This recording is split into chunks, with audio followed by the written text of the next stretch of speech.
Well, friends from the world, Maldini, let's analyze what has happened. This route by Barca, this 0-5 by Barca. Barca is in the semifinals of the Cup. Has rolled over again, has beaten Valencia again. He did it recently with 7-1 in Montjuic, and he did it with a 0-5 that could have been much more, because in the second half, it is true that except for the Lamine Yamal bad moments of Pedri, Barca slackened off quite a bit. The Lamine Yamal badly did not, because it does not slacken off, never.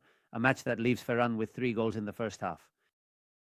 And a match that leaves Valencia once again shattered, and a Barca that is at a spectacular level. Spectacular level of Barca, even though Valencia was almost a toy today, in the hands of Barca, a true toy. But beyond Valencia's problems, Barca has played an incredible match. A spectacular match from Barca, which we are going to analyze in depth right now. All right, let's go. Well, friends of the Maldivian world, you already know that we sponsor the city of Ceuta. It also has a very peculiar area. What we see here is the dead woman. And if you look at the mountain, it really does look like a dead woman lying on her back. And here we are, 200 meters from Morocco. These houses are already in Morocco. This is a border crossing that has been closed for many years. The border crossing that is used is much further away, obviously, and it's also a very beautiful area to visit. Everything about Ceuta. It has beautiful areas to visit, picturesque, curious, wonderful, and this is one of them. Honestly, here it is. Let's keep talking about the match, but I have to tell you, really, you have to visit Ceuta. It's definitely worth it. Well, as I was saying, friends from the world, Maldini, another resounding thrashing by Barca yet again against Valencia, who has truly been torn apart by Barca. In the 2 matches, he has scored 3 goals. Ferran, logically, he didn't want to celebrate too enthusiastically, but it was a very important match for Ferran. Those 3 goals in the first half is already settled for Barca. And the thing is, first, Barca is at a very high level. And Valencia has once again made practically the same mistakes they made in the 7-1 a few days ago in Montjuic, because they pushed the defense up too much again and practically without pressuring the passer. So Barca has been once again, let's see, Barca is at a spectacular level. Barca played a spectacular match, and we're going to analyze it in depth. But Valencia has been quite uncompetitive at many moments. And logically, against a team as superior and of such a high level as Barca, you have to be more aggressive and try to protect yourself a bit more. For Verano, today the formation has changed. Let's take a look at the 11. Let's take a look at the 11. Friends from the world, Maldini, because of course Barca played an outstanding match, and that should be clear. It was a fantastic game by Barca, but it's also true that Valencia has given them a lot of opportunities, and we're going to analyze that. Dimitrescu in goal, Mosquera, Diakavi, and Yarek. That is to say, Valencia has changed their formation and played with 3 centre-backs compared to how they started in that 7-1 in Montjuic. Although later, once the match was decided, they switched to a 3-man defense, or started with a 3-man defense, but they pushed the defense up too much. Same. And Barca has crushed them again in the same way. Jesus Vázquez and Arons, Guillamón and Pepelu, and then Canos, Ferran Perez, and Sadiq. The issue with Valencia is that, of course, they pushed the defense up too much. On top of that, by adding another centre-back, they further weakened the midfield. He brought in 2 players like Canos and Ferran Perez, who, by the way, could have been sent off for a tackle on Pedri.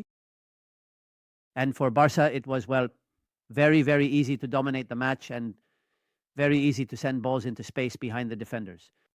Then, by the way, in the second half, Lamine Yamal was spectacular. Now, let's talk about Lamine Yamal. Szczesny in goal with Koundé, Eric Garcia, Kubarsi, and Valde. Great first half from Valde. He's in a great moment. Valde is in a great moment. Valde, Pedri, and De Jong, double pivot. It is becoming increasingly clear to me that De Jong is taking his place from Casado. Lamine Yamal is already on the right. On the left, Raphinha and Fermin is behind Ferran. And the truth is that this 0-5 we've seen could have been even bigger. In fact, they had a chance even with the score at 0-5 in the final stretch of the match, and it could have been even bigger. The man of the match, of course, I insist on this, is Ferran. That's clear. With those 3 goals in the first half, Pedri also had a sensational game. The thing about Pedri is just a spectacle to watch play.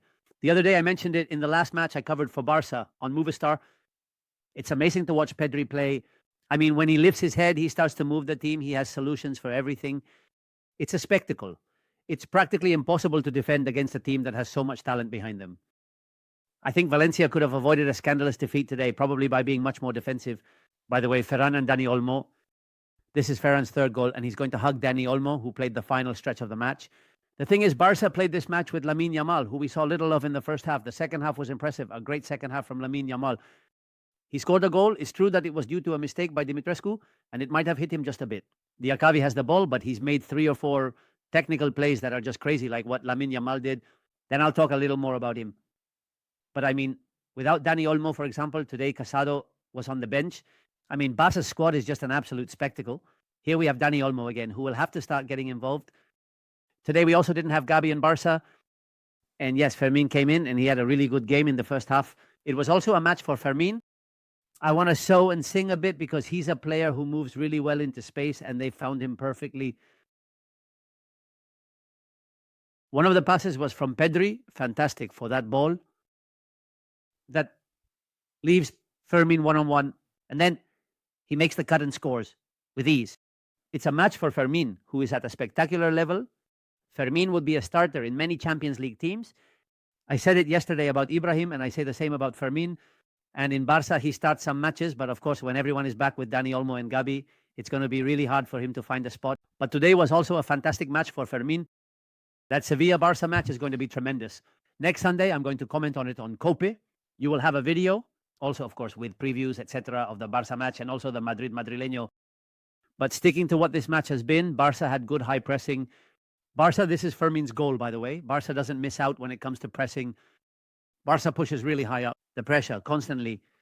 And from there, they start winning the ball back. They dominate you. They crush you because they win the ball back. Very close to the area because after losing the ball, the pressure is almost perfect. And from there, they practically haven't given Valencia any options. He scored 2 goals very early, almost like the match in Montjuic. There hasn't been much of a difference. This is Fermin's goal. It's true that Valencia put out a team with some not so regular starters. But even so, I think that practically with any team they would have presented today, the Valencia, Barca would have crushed them because they played really well.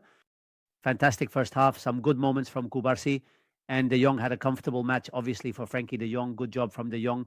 Here we have Fermin, excellent match from Pedri. And then in the second half, here we have Pedri. I tell you honestly, he's at the level of the great players in the world. Right now, it's Pedri for me. Everything he generates in the attacking third, the through balls, how everyone looks for him to organize the play. It's absolutely crazy. How is Pedri's current form? It's absolutely crazy. About Pedri, friends of the world, Maldini. And then we have to talk about, well, Raphinha has been more subdued today. Barca didn't need much either. We've seen a more subdued match from Raphinha throughout the game. And we saw a pretty subdued first half from this guy, this phenomenon, who is Lamine Yamal. But in the second half, he unleashed himself and gave us 4 amazing plays. There's a play that he practically controls it. With his left foot, behind the body, a wonderful oriented control, and then he takes a shot. He has made 2 or 3 amazing plays. He scored a goal, and they looked for him a lot. He's a player who is always hungry. Many were saying, well, this match shouldn't be played. Lamine Yamal should not have played this match badly because it was initially a comfortable match. Barca was fighting for a title. Barca is now 3 matches away from being Copa champions and has already won the Supercopa. We'll see. The draw is next week, and we'll see. Because what semifinals we have, by the way, with Real Madrid, with Atletico de Madrid, with Barca, and with Real Sociedad. I mentioned, by the way, Real Sociedad or Osasuna on Movistar. And I say Raphinha, excellent second half that Raphinha had. Excellent second half. A player. At his age, he has a constant hunger. Every time Flick substitutes him, he gets angry. He makes a face of anger, understandably. And today, with a match completely decided, I think in the second half, he was the one who looked for Anjo, with more Anjo, to score. And in the end, he managed to do it. Anyway, with this shot, by the way, it was a mistake. A little bit of Dimitrescu too, although you'll see it hits a bit on Diakavi. Anyway, a very comfortable victory for Barca, friends of Mundo Maldini. Then you'll have, as soon as we have the images available, you'll also get a video. With the match summary, I'm also going to analyze some details, more now looking at the match summary and reliving some plays that have been magnificent. Valencia, they have enough to focus on staying in the league. They have a dramatic match against Leganés next Saturday. No, but next Sunday. That match is on Sunday. They should have gone to Saturday. It would have been at least a little more rest for Valencia, the giants of that match against Leganés. And today, the cup has been very, very big for them.